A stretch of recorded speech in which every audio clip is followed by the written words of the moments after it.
everyone, welcome back to my channel. If you are new here, I'm Katherine, a holistically minded Christian wife, mama, and registered nurse by trade.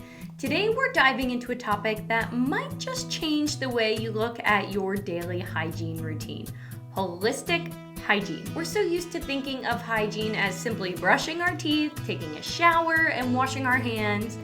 But today we're going to look at hygiene from a whole body approach. One that's good for your health, your skin, and your mind. Holistic hygiene goes beyond the basics of simply brushing your teeth and washing your hair and flossing your teeth, all that kind of stuff. So I will also be sharing products throughout this video that I use, but do know that is not the purpose of this video. I'm creating this video to educate you on how you can care for your body's hygiene in a holistic way and why it matters. So without further ado, let's jump into it. First things first, what is holistic hygiene? Well, holistic hygiene is all about looking at your body as a whole. You may have separate names for your body parts like your chin and your fingers, but they are all interconnected. Holistic hygiene is not just about how you look on the outside, but how you feel on the inside too, and how things affect the inside of your body. When you take a holistic approach to hygiene, you are facing root causes and issues to problems you are having, rather than just masking that issue. For example, with spraying a scent to get rid of body odor. Now let's break down the core elements of holistic hygiene. We'll go step by step, following the pattern as you would when getting ready in the morning or the evening. I'm going to cover showering and shaving, lotions and creams, managing body odor, and oral health like brushing and rinsing. So first up, we have showering and shaving. What I want to educate you on in this section is body washes, face washes, shampoos and conditioners, and shaving creams. One topic you will hear about again and again across my channel and throughout this video is the word endocrine disruptor. This ingredient is an endocrine disruptor, so-and-so is an endocrine disruptor.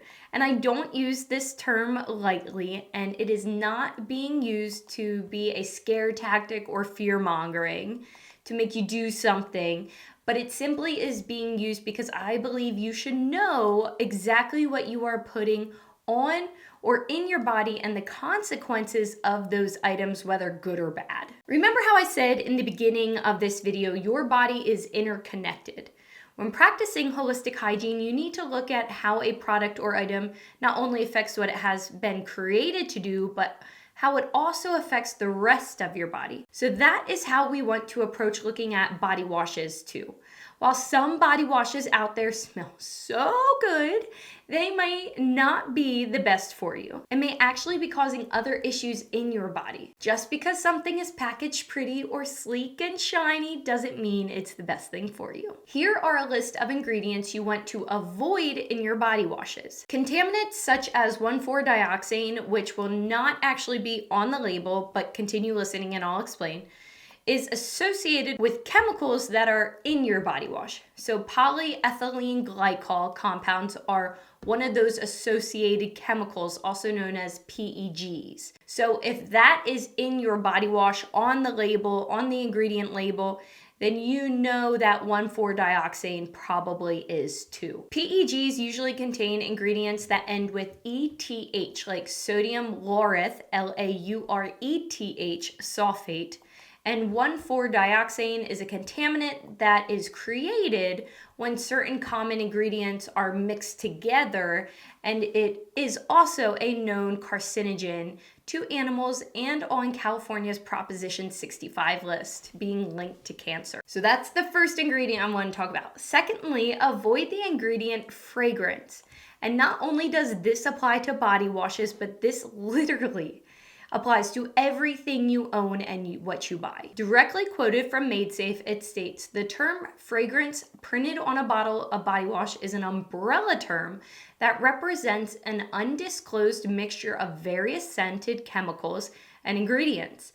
Common fragrance or perfume ingredients such as phthalates can be harmful to human health. One common phthalate is diethyl phthalate, which has been linked to skin, eye, and respiratory irritation." It continues to go on to say, because companies are not required to disclose fragrant compounds, It's best to avoid fragranced products unless they are entirely disclosed. And did you know synthetic fragrances are known, here's the word, endocrine disruptors. EDCs, endocrine disruptor chemicals, are defined as a chemical compound that interferes with the normal functioning of the endocrine system and with the reproductive and other biological processes regulated by it. The interference of these systems can lead to developmental malformations in utero, interference with reproduction, increased cancer risk, and disturbances in the immune and nervous system functioning. If you've made it this far, some of you may be thinking this is quackery, but I assure you it is not. Listen to this quick recap of some American pharmaceutical history, and it may change your mind on how you look at this topic. One example of the devastating consequences of the exposure of developing animals, including humans, to endocrine disruptors is the case of the potent drug diethylstilbestrol, DES, a synthetic estrogen. Prior to its ban in the early 1970s, doctors mistakenly prescribed DES to as many as 5 million pregnant women to block spontaneous abortions and promote fetal growth. It was discovered after the children went through puberty that DES affected the development of the reproductive system and caused vaginal cancer. Here we have an endocrine disruptor, though a pharmaceutical, causing major issues. And I know this is a lot of information to take in, but do know a lot of the education in today's video is on the forefront of this video.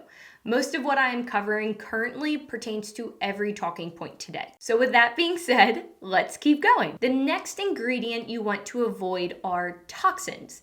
These include parabens, quaternarium 15, and glyoxal. Quoted from Made Safe, two of the most well-known parabens are ethylparaben and isopropylparaben. They are known to disrupt hormones and mimic estrogen. Additionally, they are linked to breast cancer and reproductive harm. One more ingredient, then I will share with you how to choose a better body wash. Let's talk about surfactants. These are those lathering agents added to products to create that foam and bubbliness. Two common surfactants are sodium laureth, that's the LAURETH sulfate, and sodium lauryl sulfate. These foaming ingredients can cause contact irritation and are also harmful to aquatic life. With all of that being said, let me give you tips on how to pick a better body wash. This is a great list from Made Safe that I would recommend following. I personally use wild lavender handmade tallow and goat milk soap. It's a bar and it's made by Pretty Farm Girl. Our entire house uses tallow soap actually from this farm, and it's literally a farm in Florida. So not only are you supporting a farm, but you're supporting a company here in America. And not only do we get this body wash for our bodies, but we use it for hand wash too. My daughter, who is 20 months old now, has been using this tallow soap from the beginning of her life, and we have never had any skin issues when it comes to sensitivity with soaps because all she uses is this tallow. All right, so we have covered body washes, but all of this information goes to face washes as well. However, face washes can be tricky to pick too. I used to use CeraVe until I learned how bad it actually was for my skin. And there is a huge controversy around this company due to the amount of benzene in the product, which is a known carcinogen. I also learned through my holistic skincare journey that natural oils on your face are good for your skin. And that's all I really use. Some natural oils are antimicrobial, meaning they fight off bad bacteria, the bacteria that causes blackheads and acne. It fights that off. Isn't that amazing? Remember, holistic hygiene is getting down to the root cause of an issue, not just masking it. If you have bad bacteria on your skin, there is a reason, so let's get rid of the bad while keeping the good. When picking a face wash, avoid all the ingredients we have already discussed and try to also avoid aluminum and formaldehyde, both of which are known to be in face washes. More research needs to be done, but it has been suggested aluminum can increase the migration of breast cancer cells. And secondly, formaldehyde is a known irritant and can cause allergies. There was a 13-year study done with formaldehyde in nail polish, and it was shown to be one of the most common allergens. It is a known carcinogen, which leads us into our next topic of shampoos and conditioners. Although formaldehyde is a known carcinogen, data did show it's only hazardous if a person inhales a significant amount, in which, get this, keratin hair smoothing treatments can raise indoor concentrations to hazardous levels. Parabens, sulfates, phthalates, and synthetic fragrances are all ingredients you want to avoid in your hair care products. I most recently have been using Pros for my shampoo and conditioner, but once I finish that, I plan to use a shampoo and conditioning bar. I am all about using up one product before making a switch. I aim to make holistic living attainable and sustainable, picking one item at a time to change so I'm not overwhelmed and anxious about all the change, because it can be overwhelming. All right, so far we have covered body care, hair care, face care, and lastly in this section, let's talk about shaving creams very, very quickly. I found this article very helpful titled, "Is Shaving Cream Toxic? 8 Shaving Ingredients That Are Doing More Harm Than Good." And I highly recommend taking a look at this article as it goes into even more detail on the ingredients we have covered today, plus a few others we have not covered. As we think about our morning routine, we get up, we shower, and now what? We put on lotions and creams, right? So let's jump into that.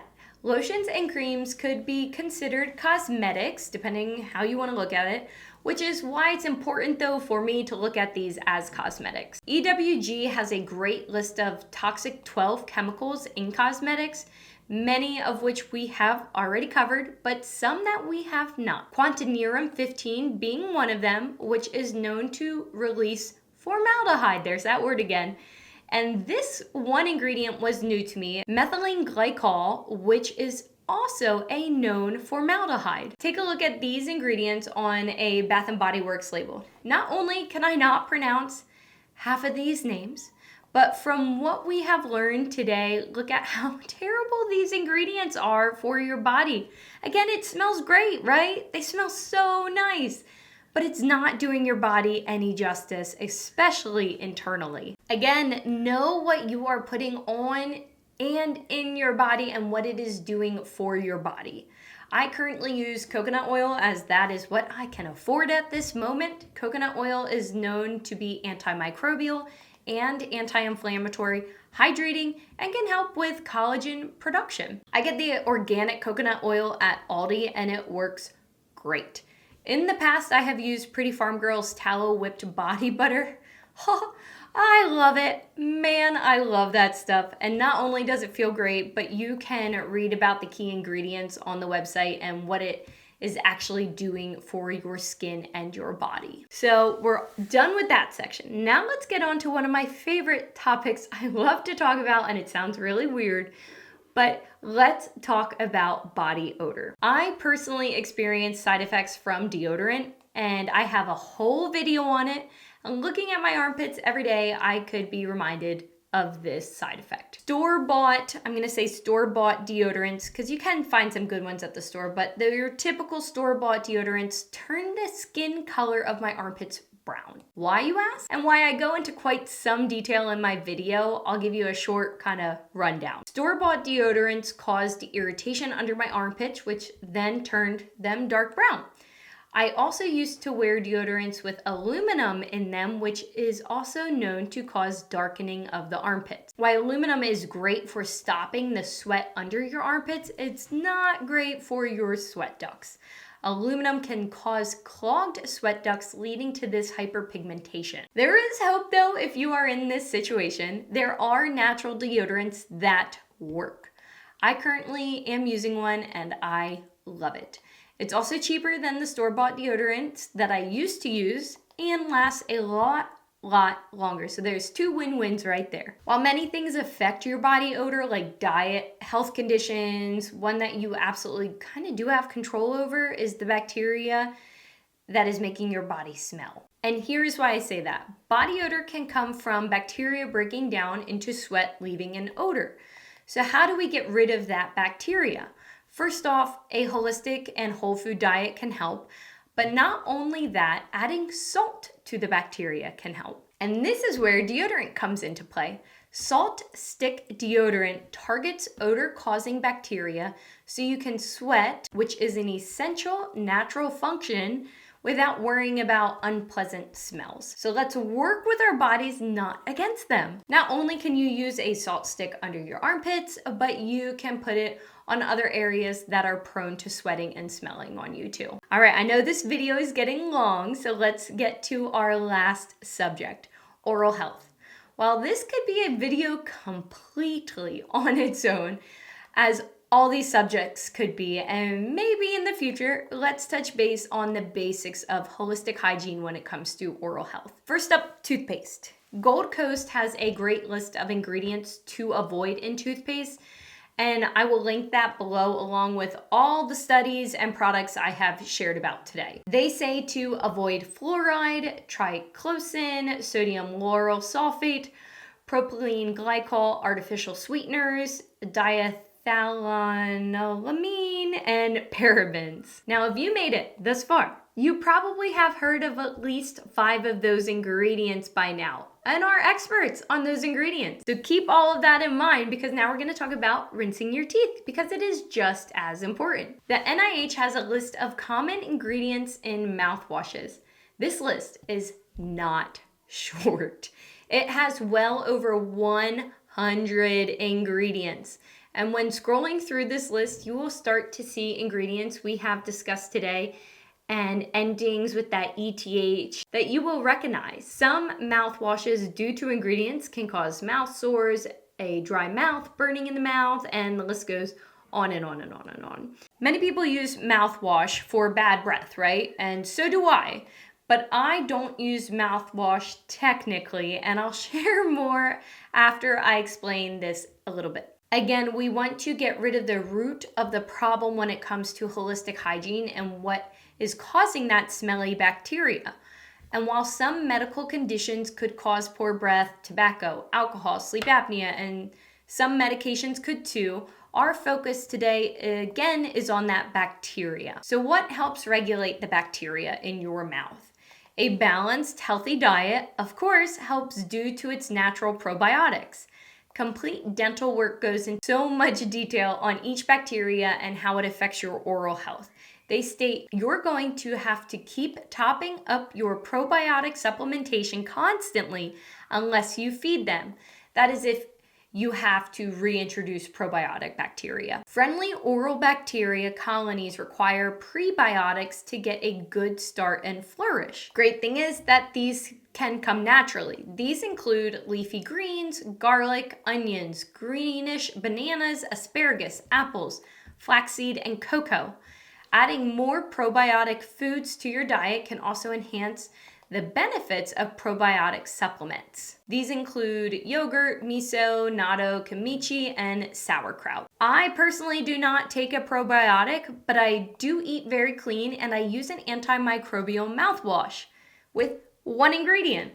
It is coconut oil. I try to oil pool, that's what it's called, regularly, as it is a known antimicrobial. It helps with saliva production, which then in returns help reduce the bacteria in your mouth and can even reduce the adhesions of bacteria and plaque on your teeth. We're so used to thinking of hygiene as simply brushing our teeth, taking a shower, and washing our hands. But today we looked at hygiene from a whole body approach, one that's good for your health, your skin, and your mind. I created this video to educate you on how you can care for your body's hygiene in a holistic way and why it matters. So I hope I achieved that goal today. If you learned something new today, please like this video and subscribe to my channel. Thank you for watching, and stay tuned for more full-form videos coming out every other week, along with frequent shorts being posted. All right, that is it for today, everyone. See ya.